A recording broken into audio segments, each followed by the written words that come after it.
जावा की इस वीडियो में आज मैं आपको पैलिंड्रोम नंबर का प्रोग्राम करके दिखाने वाला हूँ। तो सबसे पहले पैलिंड्रोम नंबर समझ लेते हैं होता क्या है हमारा। यूज़र इनपुट डालता है, जैसे मान लो यूज़र ने एक नंबर डाल दिया जैसे 121। तो पैलिंड्रोम नंबर क्या होता है, अगर आप इसको उल्टा लिखो 121 को अगर आप उल्टा रीड करो तो क्या हो रहा है 121। ये नंबर दोबारा से 121 प्रिंट हो जा रहा है, सीधा भी और उल्टा भी। इसको आप अगर आप ऐसे समझने की कोशिश करो, अगर हम राइट टू लेफ्ट और लेफ्ट टू राइट चेक करें नंबर को, तो दोनों हमें सेम दिखाई देंगे, 121 ही आएगा। तो एक और एग्जांपल दिखा देता हूँ आपको। अगर मैं 525 को अगर मैं रिवर्स प्रिंट कराऊँ तो क्या आएगा हमारे को नंबर 525। तो पैलिंड्रोम नंबर का मतलब होता है अगर हम राइट टू लेफ्ट चेक करें और लेफ्ट टू राइट चेक करें तो दोनों नंबर हमारे सेम आने चाहिए। तो मैं आपको इसका थोड़ा सा लॉजिक भी बता देता हूँ ताकि आप लोगों को प्रोग्राम समझ में आ जाए। तो इसका लॉजिक, सबसे पहले हम इसका नंबर का रिवर्स करा लेंगे, ठीक है। उसके बाद रिवर्स नंबर को हम चेक कराएंगे अपने ओरिजिनल नंबर के साथ। पहले हमारा जो एक ओरिजिनल नंबर रहेगा हमारा और एक रिवर्स नंबर रहेगा हमारा, और दोनों को हम चेक करा लेंगे एंड में कि जो ओरिजिनल नंबर है और रिवर्स नंबर अगर हमारे सेम है तो पैलिंड्रोम नंबर हो गए। अगर हमारे दोनों मैच नहीं करते, दोनों सेम नहीं करते, तो वो पैलिंड्रोम नंबर नहीं हुए। तो चलो अब मैं आपको प्रोग्राम लिखना चालू करता हूँ। तो सबसे पहले हमें एक नंबर चाहिए वेरिएबल में, ठीक है। उसके बाद मुझे क्या चाहिए, मुझे ये नंबर जो है एक टेम्प नाम के वेरिएबल में स्टोर कराना होगा, क्योंकि मेरे को ऑपरेशंस परफॉर्म करने हैं, इसलिए मुझको अपना जो ओरिजिनल नंबर है वो टेम्प नाम के एक वेरिएबल में स्टोर कराना होगा। यहाँ पे कॉमा आएगा, ठीक है। उसके बाद मुझे क्या चाहिए, मुझे रिवर्स चाहिए। रिवर्स को मैं स्टार्ट कर देता हूँ 0 से, 0 डाल देता हूँ। और एक और वेरिएबल चाहिए होगा हमें रिमाइंडर का, क्योंकि रिमाइंडर हमें निकालना होगा। रिमाइंडर के थ्रू ही हम नंबर को रिवर्स कराते हैं, तो रिमाइंडर नाम का भी एक वेरिएबल मुझे बनाना होगा। तो हमारे वेरिएबल की रिक्वायरमेंट पूरी हो चुकी है। अब मैं अपनी एक प्रिंट स्टेटमेंट दे रहा हूँ, स्कैनर क्लास का यूज़ करूँगा, इसलिए मैं प्रिंट स्टेटमेंट दे रहा हूँ, एंटर एनी नंबर। ये क्या काम करेगा, सबसे पहले यूज़र को एक मैसेज आएगा एंटर एनी नंबर करके। उसके बाद मैंने अपनी स्कैनर क्लास बनानी है।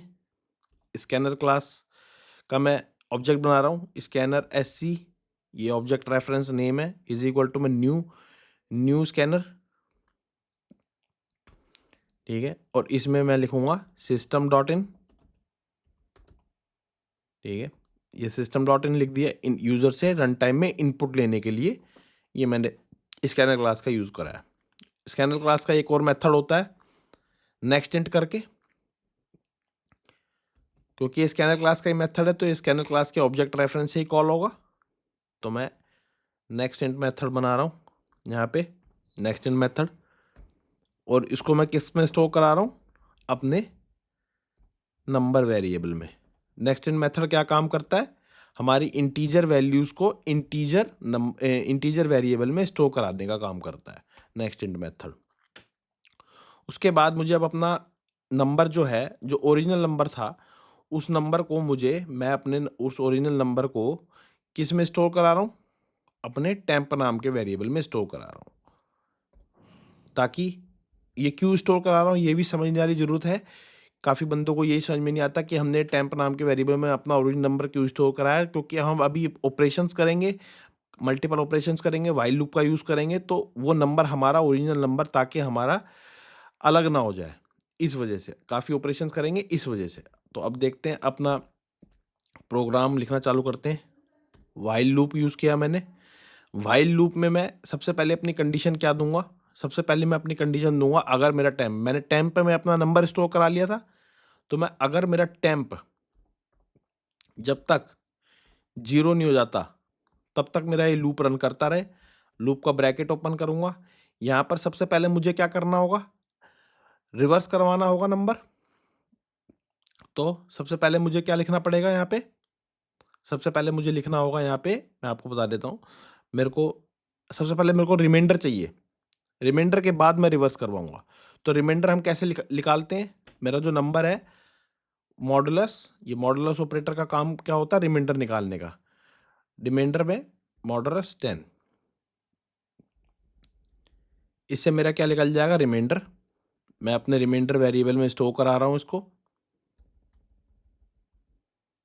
उसके बाद मुझे क्या कराना है, रिवर्स करवाना है। रिवर्स करवाने का एक फॉर्मूला होता है जावा में, मतलब इस पैलिंड्रोम नंबर में रिवर्स करवाने का फॉर्मूला क्या होता है, रिवर्स इनटू 10, ठीक है, प्लस हमारा जो रिमाइंडर है, जो ऊपर रिमाइंडर है उसको हम प्लस करा देंगे। तो ये फॉर्मूला होता है रिवर्स कराने का। किसी भी नंबर को अगर रिवर्स करवाना है तो आप इस फॉर्मूले के थ्रू रिवर्स करा सकते हो। मैं आपको दिखा भी दूंगा अभी कि हमारा नंबर रिवर्स हो रहा है कि नहीं हो रहा। उसके बाद हमें क्या करना है, हमारा जो टेम्प नंबर है उसको, ये क्वोशंट निकालने के लिए टेम्प डिवाइड बाय 10, मुझे अपना क्वोशंट भी तो निकालना है। क्वोशंट निकालने के लिए, ताकि वो बार बार ही वाइल लूप में एंटर करता रहे। उसके बाद क्या, ये मुझे अपने टेम्प वेरिएबल में स्टोर करना होगा। ठीक है, मैं आपको ड्राई रन करके भी समझाऊंगा, अगर नहीं भी समझ में आया तो कोई दिक्कत नहीं है, टेंशन नहीं लेनी। उसके बाद अगर मैं अभी आपको, अगर मैं प्रिंट करा के दिखा देता हूँ कि हम बस इतना प्रोग्राम बन चुका है और ये मैं आपको प्रिंट करा के दिखा रहा हूँ कि हमारा नंबर रिवर्स हुआ कि नहीं हुआ। अभी सिर्फ रिवर्स चेक कर रहे हैं हम। मैं रिवर्स हमारा किस में है, रिवर्स हमारा इसमें स्टोर होगा। तो मैं प्रिंट करा के आपको रिवर्स को एक बार प्रिंट करा के देख लेते हैं कि नंबर हमारा रिवर्स हुआ कि नहीं हुआ। प्रोग्राम हमारा सही चल रहा है नहीं चल रहा, अब तक वो भी चेक कर लेंगे। तो ये देखो, सबसे पहले क्या मांग रहा है, enter any number. Let's say मैंने लिख दिया 121, तो ये 121 आ रहा है, तो इसका मतलब हमारा प्रोग्राम तो सही है। मैं एक बारी और देख लेता हूँ। लेट्स से मैंने नंबर लिख दिया 592, तो मेरे को क्या आना आना चाहिए, 295 आ रहा है, तो हमारा रिवर्स तो सही हो रहा है ये। मैं यहाँ पर एक स्पेस भी दे देता हूँ ताकि प्रोग्राम और अच्छा दिखाई दे। यहाँ पर एक स्पेस दे देंगे, ठीक है। तो रिवर्स हमारा नंबर हो चुका है अब तक। अब बस मुझे क्या कराना है, अब मुझे अपना कंपेयर कराना है अपना नंबर और रिवर्स के साथ, जो हमारा ओरिजिनल नंबर था उसको रिवर्स के साथ।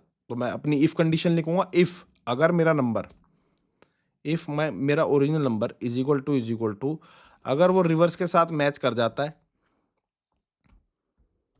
तो मुझे क्या प्रिंट करा के दे दे, मुझे प्रिंट करा के दे दो, this is a palindrome number. और एल्स ब्लॉक में मैंने क्या लिखना है, अगर मेरा वो नंबर मैच नहीं करता तो हम क्या करेंगे, सेम लिख रहे हैं, this is not a palindrome number. ठीक है, अब मैं एक बारी रन करके देख लेते हैं हमारे को ये आउटपुट सही दे रहा है नहीं दे रहा। पैलिंड्रोम नंबर मैंने आपको बता दिया था, लेफ्ट टू राइट और राइट टू लेफ्ट दोनों सेम होता है। तो अगर आप ये देखो, अगर मैं यहाँ पर लिख देता हूँ मान लो 121, तो this is a palindrome number आ रहा है प्रिंट होके सामने। एक और बारी मैं रन करता हूँ, और अगर मैं इस बारी लिख देता हूँ 576, ये हमारा पैलिंड्रोम नंबर नहीं है, हमें पता है। तो ये देखो, this is not a palindrome number, तो हमारा प्रोग्राम बिल्कुल सही है। अब मैं आपको ड्राई रन करके समझा देता हूँ कि ये पैलिंड्रोम नंबर की वर्किंग चल कैसे रही है। देखो, हमने अपने नंबर, हमारा जैसे नंबर है, मान लो यहाँ पर मैंने नंबर डाल दिया, ये नंबर यहाँ पर हमारा आएगा सिस्टम डॉट इन, यहाँ पर नंबर आ गया, मैंने नंबर, यूज़र ने नंबर डाला, मान लो 121 ही देख लेते हैं, पैलिंड्रोम नंबर वाले ही देख लेते हैं। सबसे पहले 121 डाला, हमारा टेम्प में क्या चला गया नंबर, टेम्प में हमारा नंबर जा चुका है अभी 121, क्योंकि ये नंबर मैंने, नंबर जो ओरिजिनल नंबर था मैंने टेम्प में स्टोर करा लिया, तो टेम्प में मेरा 121 चला गया। वाइल लूप में गए, वाइल लूप में हमारा टेम्प में क्या नंबर है, टेम्प में 121 नंबर है, ये तो बड़ा ही है जीरो से, कंडीशन हमारी होगी ट्रू। जब ट्रू हो जाती है तो वाइल लूप के ब्लॉक में एंटर करेगा, वाइल लूप के ब्लॉक में एंटर करा तो हमारा, हमने सबसे पहले रिमाइंडर निकालना है। रिमाइंडर कैसे निकालते हैं सबको पता ही है, टेम्प को मैंने मॉडुलस 10, ये मॉडुलस ऑपरेटर क्या काम करता है, पहले डिवाइड करता है फिर उसके बाद रिमाइंडर निकालता है। 121 का अगर मैं रिमाइंडर निकालूं, देखो मैं रिमाइंडर भी निकाल लेता हूँ, कैलकुलेटर खोल देता हूँ, ये देखो 121 का, वैसे तो मुझे सबको पता ही है कि 121 को अगर 10 से डिवाइड करेंगे तो रिमाइंडर क्या आएगा, देखो, लेकिन फिर भी मैं करके दिखा देता हूँ। तो ये हमारा 1 जो है, थोड़ा सा इधर कर देता हूँ, ये जो हमारा 1 है वो हमारा रिमाइंडर है और 12 हमारा कोशेंट है, ठीक है। तो 12 हमारा कोशेंट है, 1 हमारा रिमाइंडर है। तो क्या आ गया रिमाइंडर में? अब देखो, रिमाइंडर में आ गया हमारा, रिमाइंडर इज इक्वल टू 1 आ गया। इसके बाद मैंने क्या स्टेटमेंट दे रखी है, रिवर्स, ये रिवर्स का एक नंबर को रिवर्स कराने का प्रोग्राम भी बोल सकते हो, एक नंबर को रिवर्स कराने का एक मेथड भी बोल सकते हो, कि एक फॉर्मूला ही बोल सकते हो एक तरीके से। तो रिवर्स में मैंने क्या लिख रखा है, रिवर्स में हमारा क्या होगा, सबसे पहले रिवर्स की वैल्यू क्या थी हमारी, यहाँ पर रिवर्स की वैल्यू 0 थी, ये देखो यहाँ पर 0 थी, तो 0 इंटू 10 प्लस रिमाइंडर, रिमाइंडर कितना आया था 1, ठीक है। 0 इंटू 10 कितना होता है, 0 प्लस 1। तो हमारे रिवर्स में क्या आ चुका है, अभी रिवर्स में स्टोर हो चुका है हमारा 1, ठीक है। उसके बाद मैंने क्या कंडीशन दे रखी है, टेम्प डिवाइड बाई 10, ये क्वेश्चन निकालता है। क्वेश्चन में हमारा, मैंने आपको बताया था 12 है, क्वेश्चन हमारा 12 आ गया। तो ये टेम्प अब दोबारा से इस लूप में जाएगा, क्या 12 बड़ा है 0 से, कंडीशन फिर से ट्रू हो गई। यहाँ पर जाएगा, रिमाइंडर निकालेगा हमारा, इस बारी क्या करेगा हमारे को, इस बारी हमारा किससे होगा, 12 डिवाइड बाय 10, तो हमारा रिमाइंडर क्या आ गया 2, इस बारी हमारा रिमाइंडर आ गया 2, और क्वेश्चन क्या है हमारा 1, ये ध्यान रखना क्वेश्चन हमारा 1 है। तो रिमाइंडर 2 आ गया। उसके बाद हम क्या करेंगे, रिवर्स इंटू 10 प्लस, ये दोबारा सेम फंक्शनैलिटी यूज करेगा। अब रिवर्स क्या था हमारा पिछली बारी, रिवर्स देखो 1 था, तो यहाँ पर 1 लिख देंगे, 1 इंटू 10 प्लस 2, क्या हो गया हमारा 12 आ गया रिवर्स में। अब क्या होगा, हमारा रिमाइंडर कितना है, ओ क्वेश्चन कितना है, सॉरी क्वेश्चन हमारा 1 है, तो क्वेश्चन 1 है, यहाँ पर 1 जाएगा। क्या एक बड़ा है 0 से, कंडीशन ट्रू हो गई, दोबारा से इसमें जाएगा, ये दोबारा से एक बारी इसका रिमाइंडर निकालेगा, 1 डिवाइड बाय अगर हम 10 करते हैं तो क्या बचा हमारा, 1 रिमाइंडर बचा, क्वेश्चन हमारा 0 रह गया, ठीक है। 1 हमारा रिमाइंडर बच गया और क्वेश्चन हमारा 0, 1 रिमाइंडर बच गया, यहाँ पे रिमाइंडर यहाँ पर 1 हो जाएगा। उसके बाद जब ये रिवर्स करवाएगा, तो देखो रिमाइंडर रिवर्स में हमारा क्या था, पहले 12 था, 12 इंटू 10, ठीक है, प्लस रिमाइंडर, रिमाइंडर हमारा क्या है 1, तो 120, 12 इंटू 10 120 होता है, प्लस 1, तो ये 121 आ जाएगा। और हमारा टेम्प में क्या वैल्यू बची है अभी, क्वेश्चन हमारा क्या बचा है, क्वेश्चन हमारा 0 है, तो 0 डिवाइड बाई 0, मतलब 0 0 के बराबर ही होता है, तो 0 छोटा नहीं होता, तो कंडीशन हमारे यहाँ पर फॉल्स हो गई, छोटा है बड़ा नहीं होता 0, तो कंडीशन फॉल्स हो गई, तो ये लूप में एंटर नहीं करेगा। फिर उसके बाद मैंने क्या कंडीशन दे रखी है, कंडीशन जैसी फॉल्स हो जाएगी तो लूप से बाहर आ जाएगा। मैंने इफ़ में लिखवा रखा है, अगर मेरा नंबर मेरा क्या था, ओरिजिनल नंबर मेरा क्या था, ये देखो जो मैंने ओरिजिनल नंबर यहाँ पर स्टोर कर रखा था, ये इस नंबर को रिवर्स से कंपेरिजन कराएगा। ये देखो, ये नंबर था हमारा ओरिजिनल नंबर जो यूज़र ने डाला 121, वो इस वाले रिवर्स से कंपैरिजन कराएगा। इसका भी नंबर आप देखो तो 121 सेम आ रहा है। तो नंबर हमारा क्या था ओरिजिनल 121 इज इक्वल टू में 121, तो ये नंबर मैच कर गया हमारा, दोनों नंबर सेम आ रहा है। तो इस तरीके से हमारे को वो प्रिंट करा के दे रहा है, वो इफ ब्लॉक में ही प्रिंट करा दे रहा है, this is a palindrome number. अगर वो नंबर हमारा पैलिंड्रोम नंबर नहीं होता तो वो इसी तरीके से वो एल्स ब्लॉक में जाता और वो number is not a palindrome number बोलता। तो वीडियो अच्छी लगी हो तो यार लाइक कर देना, और अगर चैनल पर नए हो तो यार सब्सक्राइब भी कर देना। तो थैंक यू गाइज, मिलते हैं अपनी अगली वीडियो में।